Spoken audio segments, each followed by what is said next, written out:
Egoism. I'm going to start our discussion of egoism by a short discussion of Plato's The Myth of Gyges from the Republic. So, the myth of Gyges, as some of you might be aware, is very much similar to The Lord of the Rings. In fact, it is extremely probable that Tolkien had actually borrowed the story when he was conceiving of The Hobbit and The Lord of the Rings. And so the idea of the myth of Gyges was that there's this shepherd boy who finds this ring. There's an earthquake, the earth opens up, shepherd boy looks down, um, Gyges, and he sees this ring, and when he goes down there, he puts this ring on, and he realizes that it turns himself invisible. So what does he do with this power? He makes himself a messenger to the king. He kills the king, seduces the queen, and ends up taking over the land. So the question is, what is this lesson supposed to be? Well, in the context of the Republic, it's Glaucon, who is the interlocutor of the dialogue, and it's a case against being just. So the challenge at the beginning of the Republic being posed to Socrates. So the Republic was written by Plato. He uses the character of Socrates. So this is not one of the early Socratic dialogues. This is one that Plato simply uses his teacher as a character in the Republic. And so Glaucon comes to Socrates and says, "Look, isn't it actually good not to be just?" Right? So morality, he says, is a necessary evil. And his argument is, if we had the power to do whatever we liked without fear of punishment, we would not act morally. So if you think of the ring of Gyges, right, it's the idea that once you turn invisible, you have no repercussions, right? There's no possibility of punishment because no one can see you, right? So you can pretty much do whatever you want. And if you had that kind of power, the question is, well, why would you be just, right? Why do the right thing if you could never be caught for doing the wrong thing? And Glaucon's challenge to Socrates is to say, why be just, right? Why actually should one be just? And he even further argues that the just man or the just person is not essentially different than the unjust, right? Both the just and unjust would behave exactly the same way given the chance. So in other words, if there was no punishment, if you have two individuals and you look at one and say this person is just or a good person and this person is unjust or a bad person, there actually isn't any difference between those two except one has a greater fear of punishment. So the just man is just one who is afraid of being caught for doing the wrong thing. But given the opportunity, they would do just like anyone else, right? They would do just like the unjust man, I should say, not anyone else. So what Glaucon goes on to say then, isn't it more important or just as important to appear just without actually being just? So in other words, if I pretend to be a good person, if I give every outward appearance of being a good person, people will trust me and I can take advantage of that trust, right? So if you think I'm an honest person, then you're more likely to do things for me or give me the benefit of the doubt. So to give an example, many times when I'm teaching professional ethics, I will teach a section on privacy. And one of the things I will do is show students how little they value their privacy. So I give a pop quiz at the beginning of the course or the class, and I'll say something like, give me your name, give me your student ID number, what's your major, what's your social security number, what's your mother's maiden name. I might even ask crazy questions like how many sexual partners have you had in the last year, or what's your sexual orientation, or how much money do you make, or all of these things. Now, some of those questions are perfectly legitimate, but other questions are completely out of line. I have no right to ask those questions, and the correct answer would be it's none of your business. But a lot of times students will give me the answers anyway. They will give me all of this detailed personal information, and at times I'll say, well, why did you give me that information? And they said, because we trust you, right? Oh, of course, you're not going to do anything with that information. And, right, and note that this is written down. This isn't a show of hands or something. This is written down information. So I will often say, but couldn't it be the case that I'm a really bad person, right? If I appear to be just, you think, oh, this professor would never do that. But next thing you know, I'm getting a credit card and the big screen TV I'm looking at, right? It's very easy to benefit from appearing just, but not being just. Those are the sorts of things that would really benefit me. So Glaucon says to Socrates, look, Socrates, maybe it's good to appear just, but actually being just is not actually good. I'm better off if everybody else is acting just and I just pretend to be just. Now, in addition to that, being just is fraught with difficulty, says Glaucon, right? It's hard to be just. We have to give up opportunities. But it's really easy to be rewarding, right? Or to be rewarded for being unjust. So if I find somebody's lost their wallet and I find the wallet, the just person, of course, is going to give the wallet back. The unjust person is going to keep the money. And to the just person, it's really tempting. So imagine I find a wallet with several $100s in it. And you think, if I only could keep this. Well, if no one's going to find you, if there's no one's going to find out that you've found the wallet and no one's going to trace it back to you, why not keep the money, right? So Glaucon says, look, being a just person, a good person is hard. You miss a lot of opportunities. It's difficult. You have to give up things. But if I'm unjust, then I don't have to worry about giving the wallet back to its rightful owner. I can just take the money. So this challenge then that he presents to Socrates in the dialogue is, isn't it better to be an unjust man rather than a just one? Isn't it better to be an unjust person than a just person? Now, that's the challenge to Socrates. But what Glaucon is offering is an egoistic argument. In other words, he's basically saying, isn't the right thing to do the thing that benefits us, right? What's in my interest? And that's what we're going to explore with egoism. And we're actually going to talk about two different types of egoism. There's ethical egoism and psychological egoism. We're going to start with psychological egoism and then move into ethical egoism and to show where they're similar and where they're not similar. But they're two different versions of egoism. And both have implications for moral theory. So let's start with psychological egoism. And psychological egoism is a theory about how we are as human beings, what motivates us to act.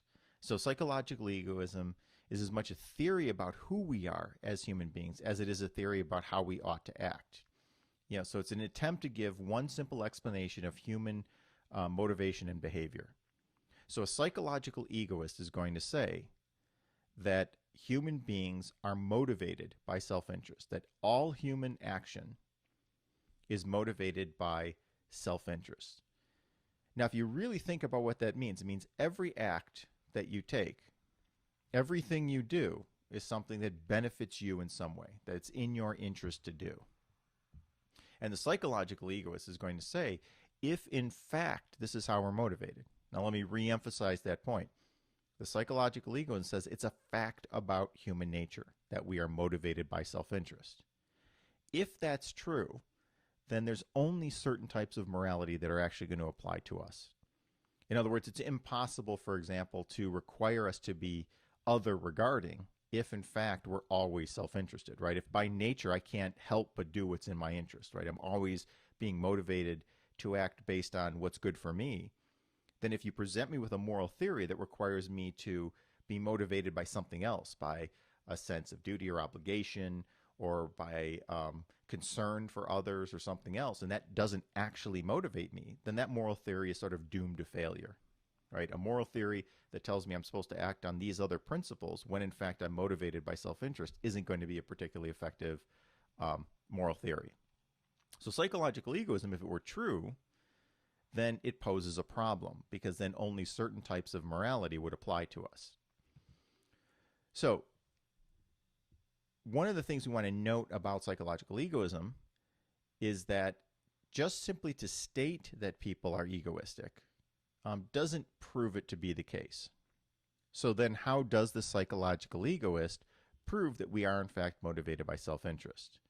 Well, one way they do this is to do this sort of basic test. So here's the basic test. Take any virtue or apparently selfless act and see if it is possible to reinterpret that act in terms of self-interest. If you can do it, then, says the psychological egoist, you've essentially proven that all actions are based on self interest. So, to give an example, um, if you're coming to class, so whether you're coming to the online virtual class or you're going to a class on campus, if you walked into my classroom or appeared in my screen and I said, "Are you doing what you most want to do today?" You said no. So oftentimes they say, "Oh, I had a tough time making it to class today." Because maybe they were tired or something else and I didn't want to come to class. So I would say to them, "Well, look, I think actually you did want to come to class." He said, no, I did want to come to class. And I said, no, and I can prove it. And the student will say, how can you prove it? And I say, I can prove that you wanted to come to class simply because you actually did. Right? So it was in your interest. So someone said, well, I didn't want to come to class, but I didn't want to miss the material because if I miss the material, then I won't do well on the exam. So what I said, what you really wanted to do was do well on the exam. And therefore you were doing what you most wanted to do, what was in your interest. And on that account, everything you do, if it's motivated by interest, by self-interest, or I can interpret it as such, then that's why you did it, right? So psychological egoism must be true. It must be the case that you do what you most want to do. So that's just one instance, but a number of other cases, right? We can think of a number of other things. So, the parent who selflessly throws themselves, in front of a car to push their child out of the way so the child isn't harmed, and the parent dies. And someone says, well, clearly that's done from altruism, right? Or love of their child. And the egoist will say, well, look, can you imagine a case where the parent saw that their child was in danger and then ran up to the curb and then just stopped and said, oh, no, can't make it, and just let their child be hit by the car? And you say that parent just couldn't live with themselves and they would be miserable and they would, blame themselves and it would be horrible. So the fact is that even if they went into the street and got hit, it wasn't because of some other desire. It was because it was in their interest to do so, right? Their interest in saving their child and not facing the hardship and the ache and all the pain that would come from not doing it. So notice you can do this with just about anything, right? Oh, why did you help your friend? Well, I want to maintain the friendship, and if I ever need help moving, I want my friend to help me. Oh, so you did it because you want the friendship or you want the reciprocity.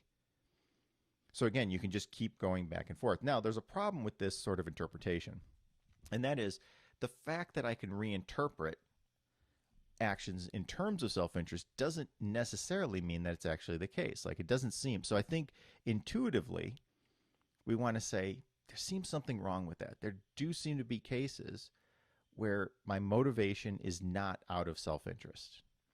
And yet the psychological egoist is going to say, but no, can't we always interpret it in terms of self-interest? Well, just because we can, it doesn't necessarily make it true. So we're going to look at some of the responses we can give to the psychological egoist. But first, let's start with the case for psychological egoist, or psychological egoism. So the case for psychological egoism, the first argument I want to do is we always do what we most want to do. And so the egoist, as I've already mentioned, that we assume that people are doing the thing that they want to do because they're actually doing it, right? So when we talk about what we most want to do, even if it's something that we normally say we don't want to do, say you didn't want to come to class today, or you didn't want to listen to this lecture, but you are listening to this lecture, so you must have done what you most wanted to do. You thought about doing something else. Maybe you thought, oh, I'll turn Netflix on, or I'm going to go take a nap, but you didn't. So if you didn't do it, then this is clearly what you most wanted to do, assuming, of course, that your actions are voluntary, right? So in this argument, we are assuming that you are not compelled or forced in any way to do this. But if you're not, then it seems that you always do what you most want to do. Now, one of the response is that it seems to be clearly false that we do what we most want to do. And it seems that oftentimes we do what we feel we ought to do, even though we don't want to do them. So there's some indication that while it's true that I'm often thinking about myself, right? So it might be I don't want to help my friend move into their new apartment. So I think, I don't want to do this, yet I still do it. it's the case that I don't want to do it, but I feel I ought to do it. So I'm motivated by something other than my self-interest. Clearly, my self-interest is not to get up early on a Saturday morning to help someone move, and yet I still do it out of some other thing. So some would argue that the egoist is wrong, that in fact we do have other motivations, right? Like a moral obligation or an obligation out of friendship or caring or concern or something else. And it seems that it is false that we only act this way. Again, difficult because it seems that we can, there's always that nagging in the background, this idea that but we could still reinterpret that as somehow in your interest, right? But that's one possible response to an argument like this. Now, the second argument, we only do that which makes us feel good. All so-called unselfish acts produce a feeling of self-satisfaction, and this is the actual reason why we engage in the unselfish act. So essentially, this argument is almost going a step further. It's saying that we only do things that make us feel good, and that anytime we feel good or get a sense of satisfaction, we're acting in a selfish manner. It's not just self-interested, but almost a selfish manner. Now, the obvious sort of response to this is that deriving satisfaction is not the same thing as acting selfishly, right? So, for instance, I can get satisfaction out of helping someone succeed. So if it's students who've come to me, for example, for logic tutoring, and we might work for several weeks getting the student to get the material. They might be struggling with the material, and when they get it, it's true. I will get a sense of satisfaction, right? That, finally it broke through. It's so good. I feel so good that this tutoring paid off for them, that they got the right answer, that they finally it clicked with them. But is deriving satisfaction the same thing as acting selfishly? It's not that I was necessarily motivated by, I want that feeling of feeling good for helping. By the way, if I helped and they didn't do well, I wouldn't get the satisfaction. So it's clearly not the satisfaction of just doing the act, right, of tutoring, but it's other regarding, right? I'm not acting selfishly just because I get satisfaction. I might be doing something other regarding, and I might get satisfaction from that, but that's not the same thing as being selfish. Normally we look at selfishness as something that's self-centered. But if my satisfaction is derived from the well-being of someone else, something that they do good, then it's hard to call that, I would say, a selfish act. The other thing is, why would someone derive satisfaction from helping others? So another response we can give to this selfishness argument is, let's ask the question, why do you get satisfaction from helping someone else, right? So that might be a legitimate question. And the answer we could pose is something like this. You are the kind of person who cares about what happens to others. So let's assume that you've done something, you get some satisfaction out of it. Why would you get it? Well, because you care about what happens to people. If you're doing actions for personal prestige, you would not derive satisfaction from the action. But it is already assumed that you are deriving satisfaction from the action. So if I were doing it just for me, then I would get satisfaction. But I don't derive it just from doing that. I don't derive satisfaction from tutoring. I derive satisfaction from actually helping, from that being effective. And so here, it just says, well, isn't that just by definition what an unselfish person does, right? It's us, or a person who helps others, who derives satisfaction from helping others, is exactly what we think of when we think of someone who's unselfish, right? These are good people. So it seems the psychological egoist overstates their case. And it's unclear whether they can maintain that all actions are motivated by self-interest. Now, this is not to say that there are many people who do assume this, that our primary motivation is self-interest. So we can see that the psychological egoist has a few sort of confusions. And there's some general confusions that we just want to touch on briefly, right? So one, as I've already mentioned, self-interest is not the same thing as selfish. I can be self-interested without being selfish. I can be concerned about my well-being without just only being concerned about me to the disregard of everyone else. Self-interested behavior is not necessarily equivalent to pleasurable behavior, right? So the fact that I'm interested, that I'm self-interested, doesn't mean that I derive pleasure or satisfaction from that. So that's not the same thing either. Being self-interested is not equal to pleasurable, which again is part of what that selfishness entails, right? That there's something about it that I want because when I'm self-interested, it means I get something, I get some pleasure from that, right? So that's not the case. Another sort of general confusion seems to be that concern for one's well-being is incompatible with a concern for others. So if we take these second two sort of confusions in general, right? Self-interested behavior is not pleasurable behavior. So imagine, for example, I just care about my children's success. So if I'm thinking to myself, I spend time with my children, let's say I'm helping them with their schoolwork or helping them with a project or just being for them, right? Providing them with sort of emotional support and financial support and other things. And you say, well, look, is this self-interested? Sure it is, because I care about my children. It's in my interest.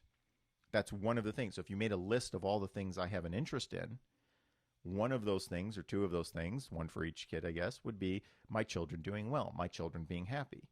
So it's in my interest to do things that will make them happy, right? To support them.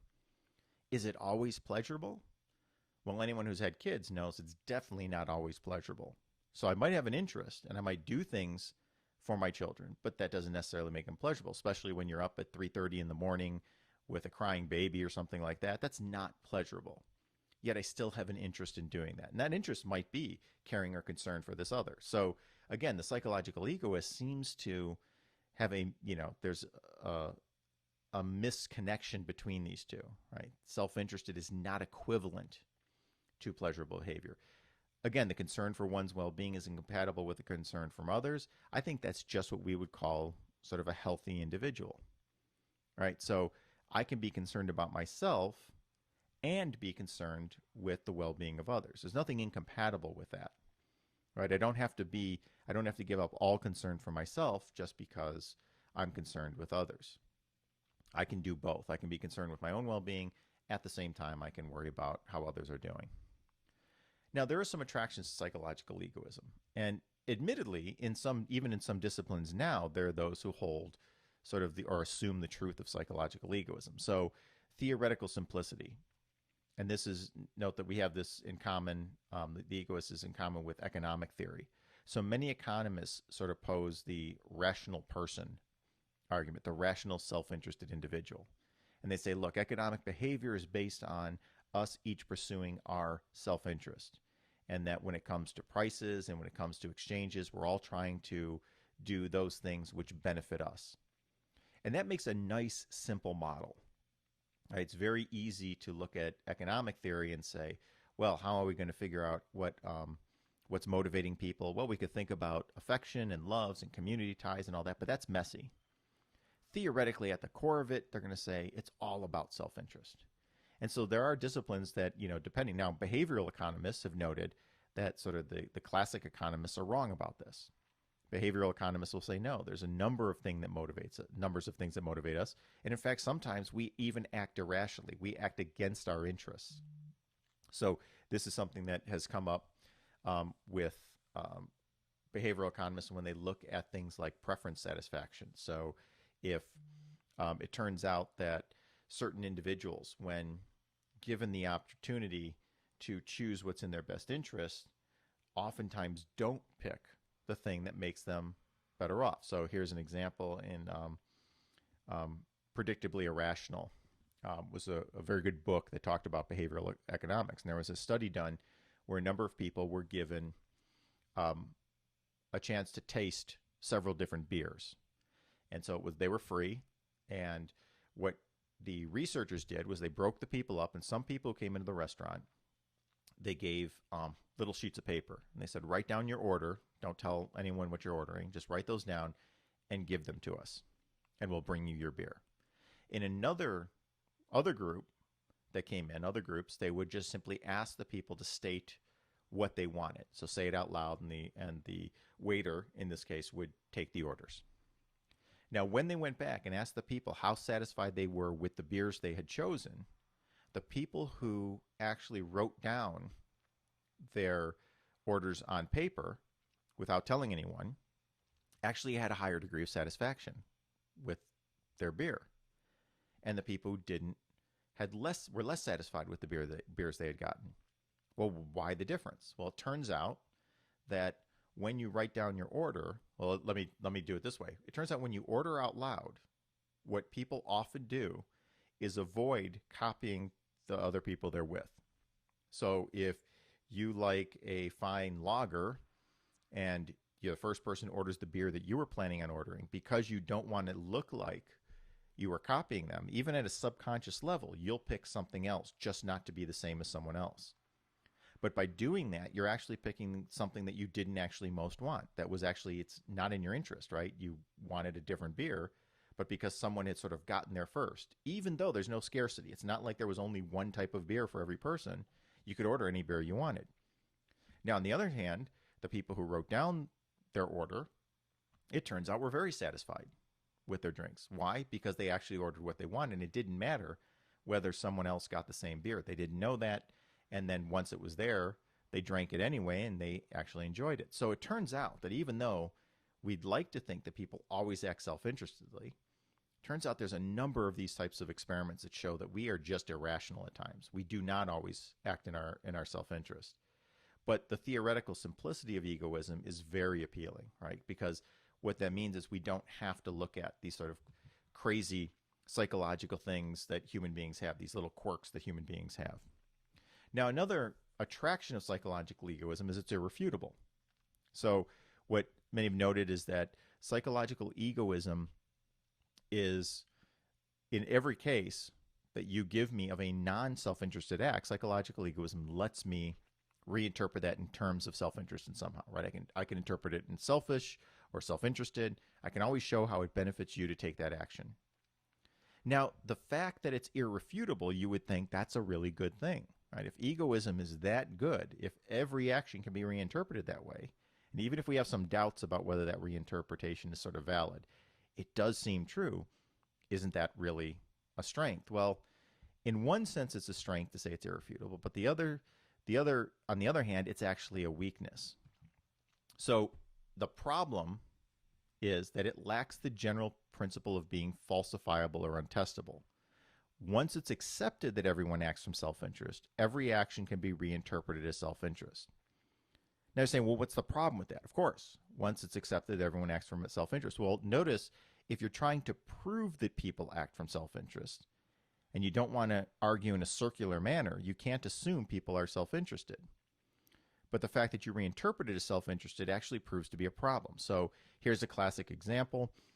There was a study done where a number of graduate psychology students were doing a study, and they self-admitted themselves into a psychiatric hospital. So, they came into the hospital, and they went to talk and said, yes, I'd like to admit myself in the hospital. I said, well, what's the problem? And they said, well, there's nothing wrong. I'm fine. And so the doctor that was taking, checking them for admittance would write in their notes, subject in denial about their condition. And some would say, well, how are you doing generally? How do you feel? And the person said, well, I feel okay most of the time. Once in a while I'm a little down, but I'm doing pretty good. And the doctor would write down something like, intermittent bouts of depression.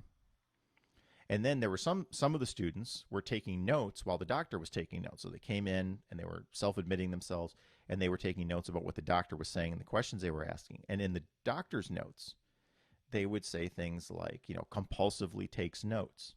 And this went with every one of the students. Now, all these students, assuming, of course, that they were, normal everyday students who didn't have any sort of psychological disorders, turns out they admit the students. And while in the hospital, every time the student said, I feel fine, I'm good, doctor said, patient in denial, patient not dealing with their problems, so forth and so on. And it turns out that the only people who knew that the students weren't in there because they needed to be in there were the other patients. Because again, if you come to a psychiatric hospital and I assume you have a psychiatric problem, then everything you do is going to be reinterpreted in terms of some sort of psychological illness, even if that same behavior would not be viewed as abnormal outside of that context. This seems to be what's going on with psychological egoism, right? If I can look at your actions and constantly reinterpret them in self-interest, I've already assumed that you're motivated by self-interest. And that reasoning, while it's irrefutable in one sense, because I can in fact do that, I can reinterpret your actions, also is a weakness, because under what conditions would you accept this as false, as it's not an instance of self-interest or selfishness? And it turns out the psychological egoist has a problem, because there's a falsifiability problem. Now, given what we said about psychological egoism, you can decide for yourself whether you think we're actually motivated by self-interest, or if it's just one component of our motivation, if it's true that we can be motivated by other things, or if self-interest sort of goes along with other regarding interests. These are all possibilities. So on the one hand, psychological egoism draws into question theories which rely on this as our fundamental motivation. So someone like Thomas Hobbes, in his social contract theory, says that's in fact what motivates human beings, our desire for self-preservation, basically what's in our interest. Now, ethical egoism is a little bit different. Ethical egoism doesn't make any strong assumptions about our nature.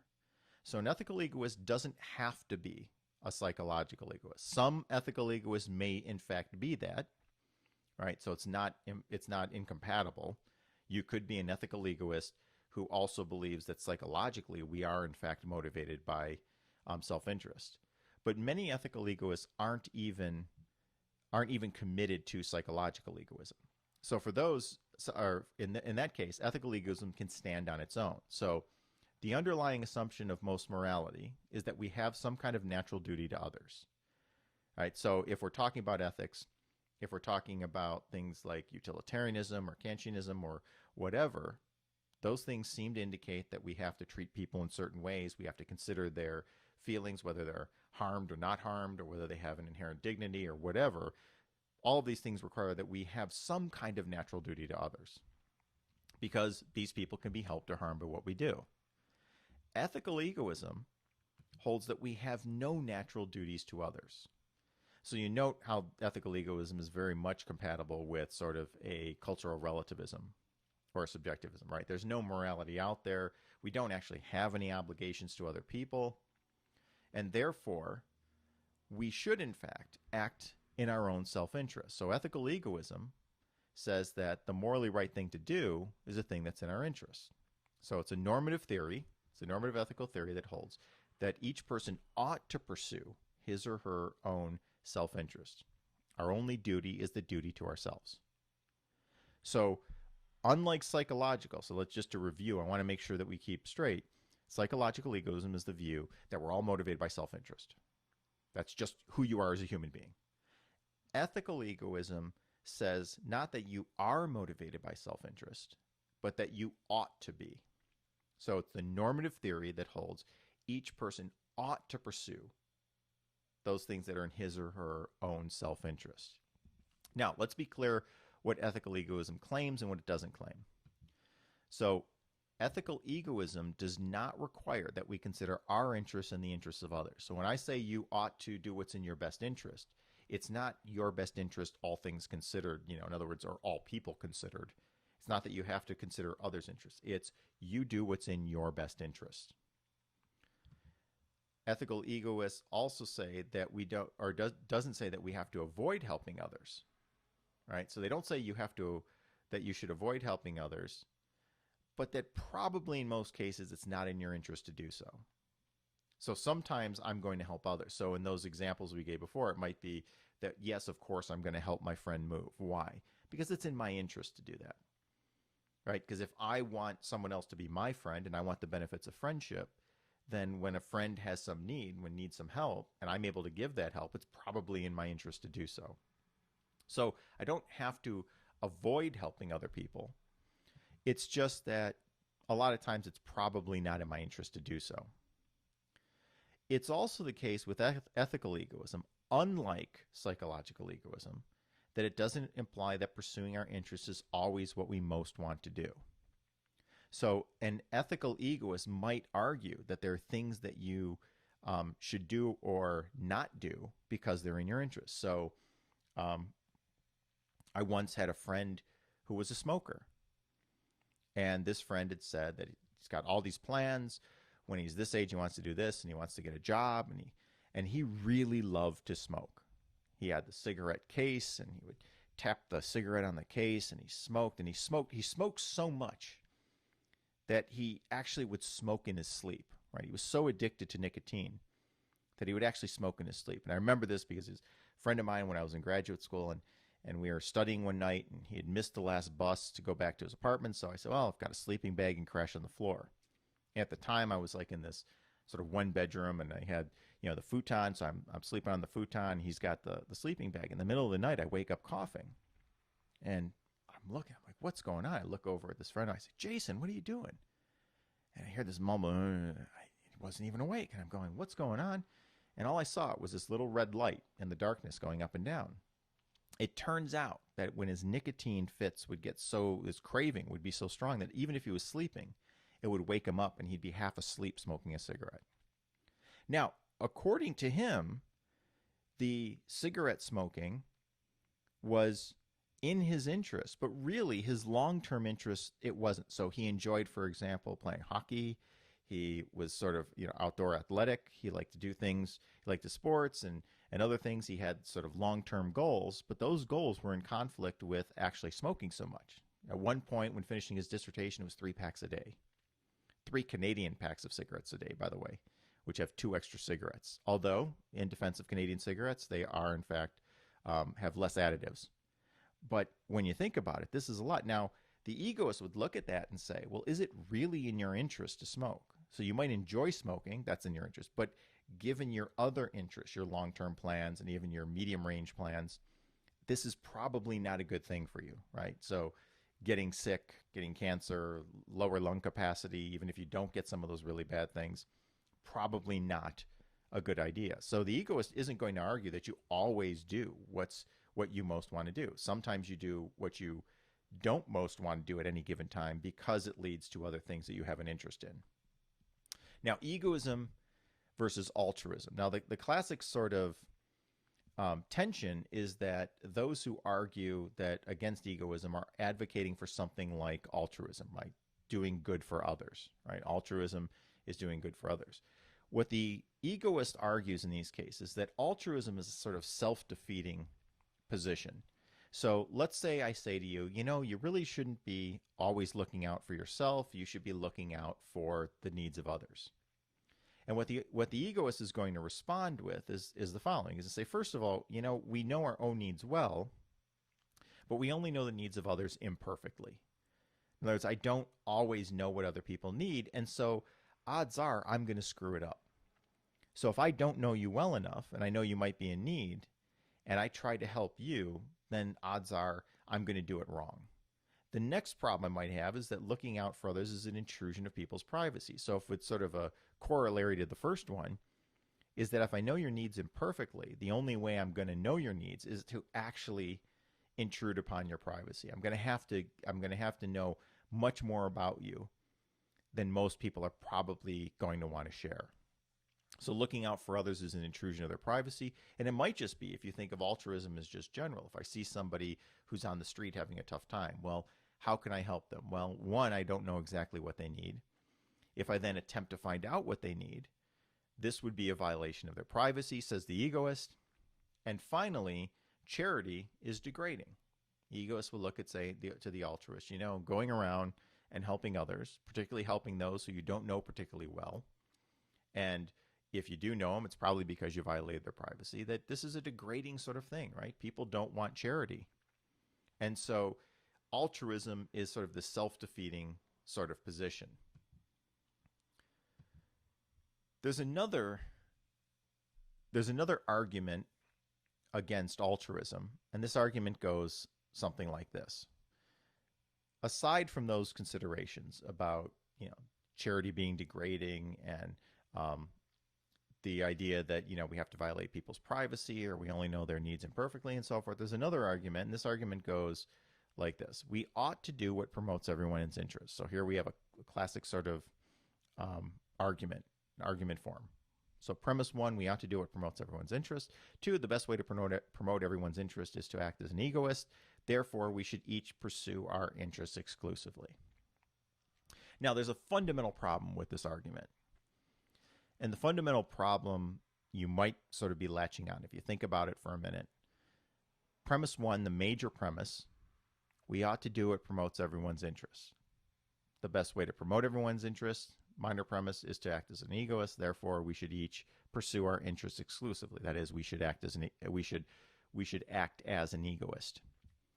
But notice what the problem here is. And the problem with this argument is that the first premise is one that the egoist can't possibly endorse.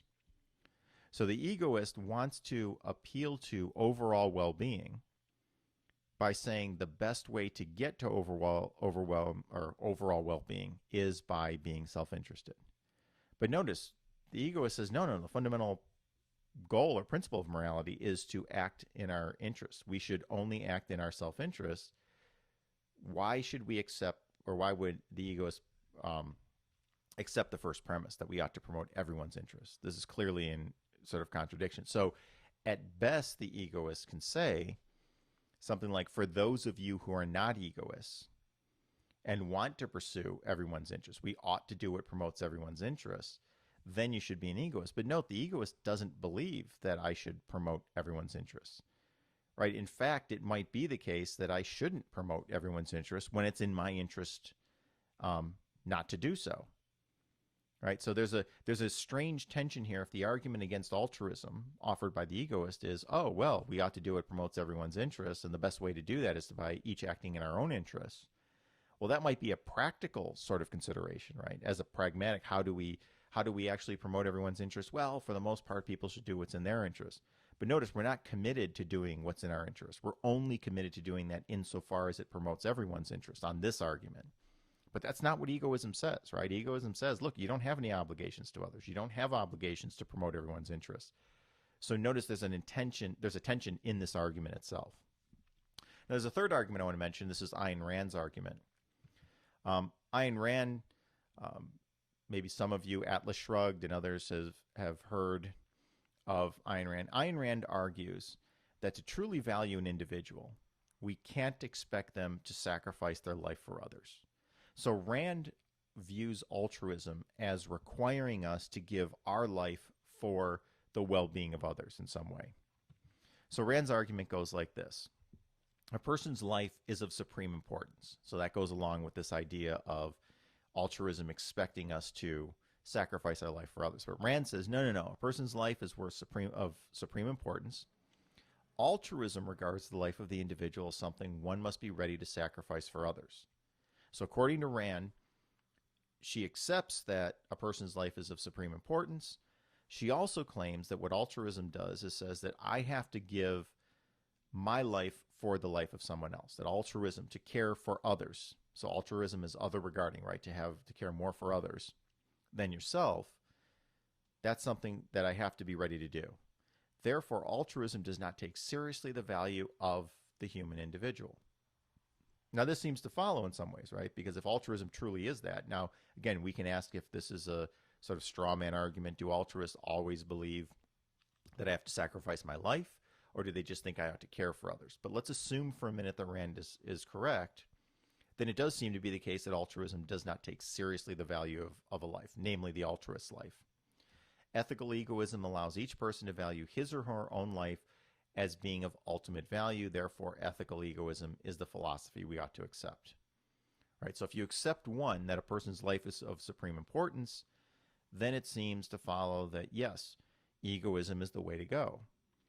Because my life is the most important thing, to me at least, and to require me to give that to someone else, to give that up, to sacrifice, it seems to be wrong. Now, there's a couple of ways we can respond to Rand's argument and see whether it actually, sort of holds up. One, it seems to be that Rand's argument presents us with a false dichotomy. And what that just means is that it's either or. A false dichotomy is just a choice between two things when there's a third possibility that isn't sort of put out there, right? So an individual life has all value, says egoism, or the individual life has no value, says altruism. But it seems that we don't have to hold exclusively to one extreme or the other, that we can actually find positions in between. And in fact, isn't that what we do in our daily life, right? There's sometimes when we look out for our self-interest. It's sometimes when we place more interest on the well-being of others. So if you have good friends or family, siblings, sometimes you say, look, sometimes my interests go by the wayside for a family member, right? Or for a really good friend. And we don't have to say, oh, it's either give my life up or it's be completely self-interested. Sometimes we can be a little bit of both, right? I can look out for myself. So take some of the relationships we might have, and we find that sometimes relationships are healthy when there's a healthy amount of self-interest, right? So if you're in a relationship with someone else and they're the ones always asking for your time and for your help, but they never give that back to you, that's an unhealthy relationship when you don't look out for your own interests. So you're so worried about them and you're always doing for them that you're not taking care of yourself and you're not looking out for the things that you need to do. Well, that's not a healthy relationship. So on Rand's account, it's either I can be completely self-interested or I have to just sort of kill myself for other people. But isn't there a middle ground? And this is what the false dichotomy is, right? It seems to me, and it seems to many, that the egoist is wrong, that we can actually have both other regarding interests or altruistic aspects of ourselves, and we can have self-interested aspects. Now, there are some positive arguments for egoism. So although I've painted a pretty sort of grim picture, right, these sort of selfish or self-interested view of ethical egoism, there are some things that might actually be of value. So ethical egoism is compatible with common sense morality. So it's possible, for example, that ethical egoism is a way of organizing a number of moral theories, sort of simplifying principle akin to E equals mc squared. So E equals mc squared is sort of a simplified version of Einstein. It encompasses Newtonian physics and speeds at high speeds. So E equals mc squared is a nice sort of compact way to generalize a whole bunch of other scientific principles. So I could look and say that a lot of what common sense morality is about is that it benefits all of us, right? So if I say, why don't we steal? Well, we don't steal because it's in my interest to keep my property. It's in your interest to keep your property. And so as long as we sort of agree on this, and we each act out in our self-interest, it turns out that we're both better off.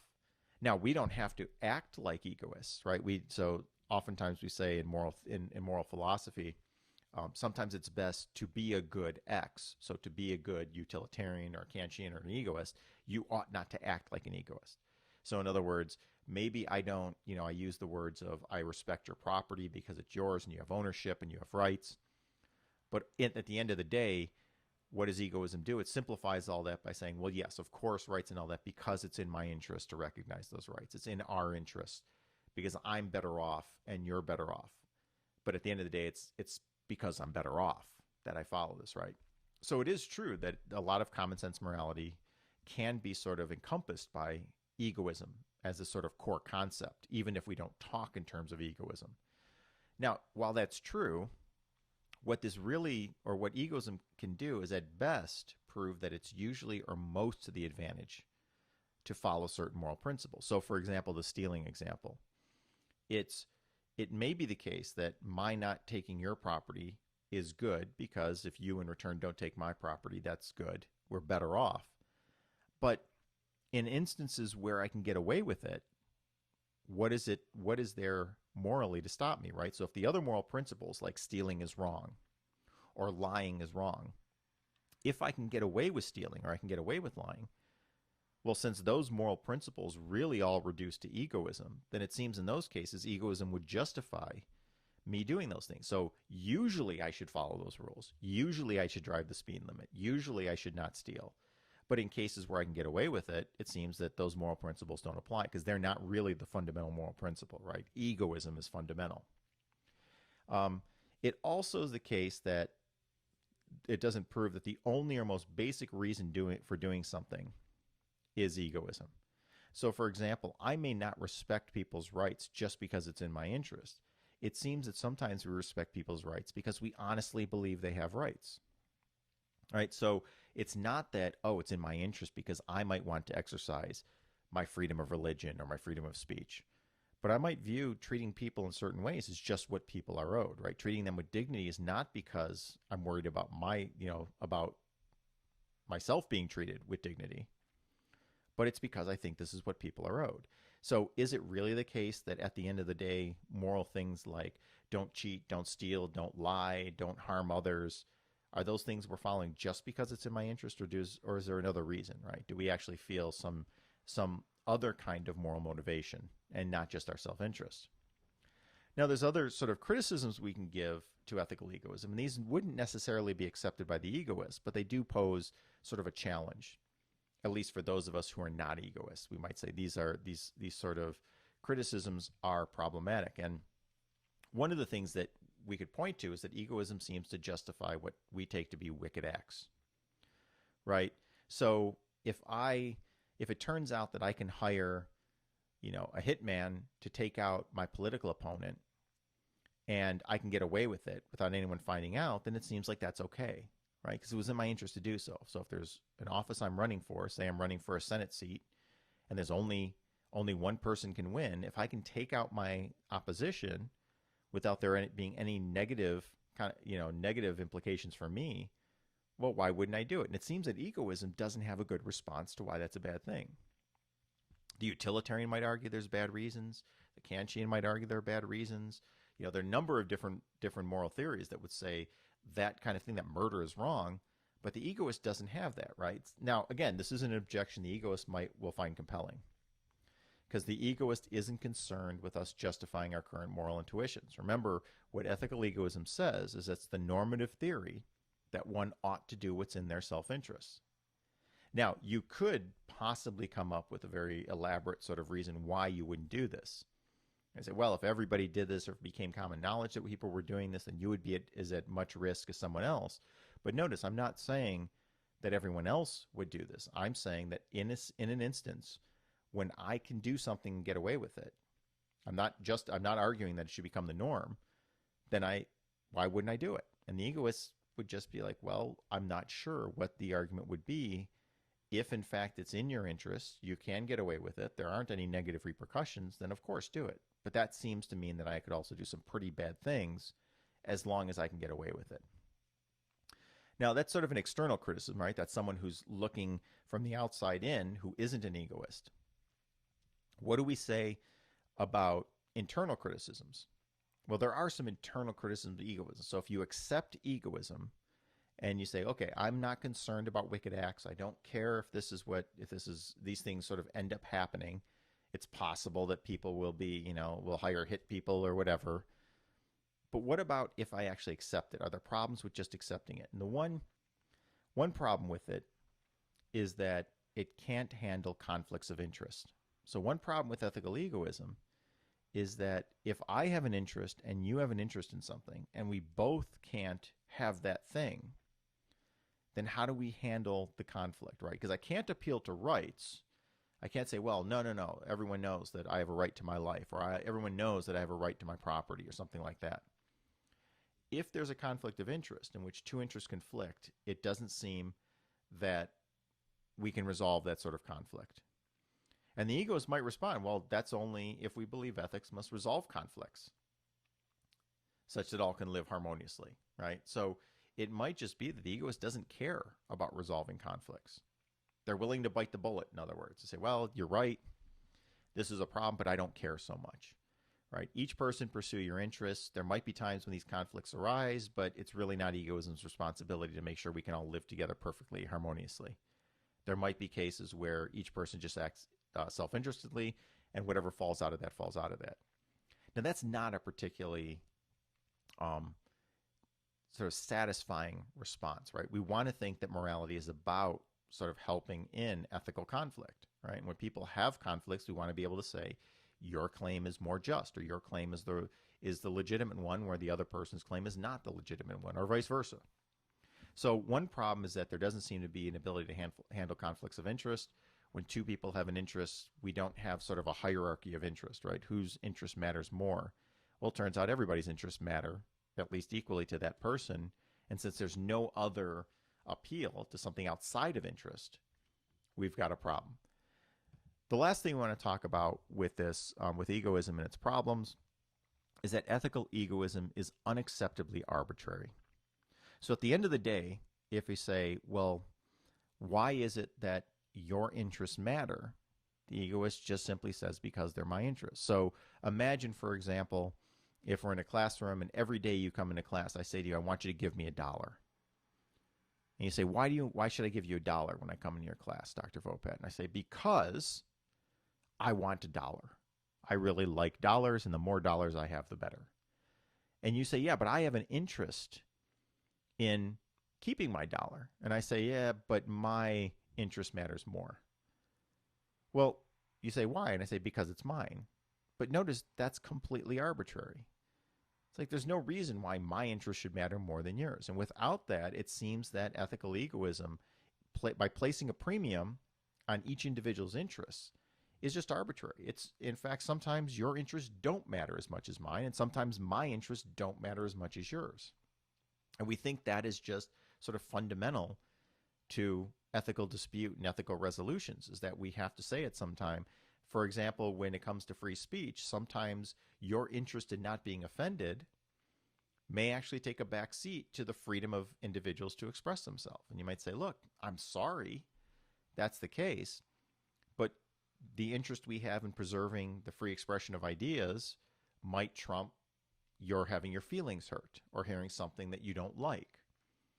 So in those cases, it seems that egoism is just an unacceptably arbitrary sort of theory. So that's ethical egoism. Again, we want to make sure that we're clear on the distinction. There's both psychological egoism, which is a theory of human motivation, what motivates us to act in certain ways. Ethical egoism is the normative theory that says we ought to act out of self-interest. And we can see that both positions, whether we take people to naturally be self-interested, there's a problem with that assumption. And two, if we do accept that people aren't necessarily motivated only by self-interest, but that they ought to be, this also leads to a number of problems if we want to accept egoism as our moral theory of choice.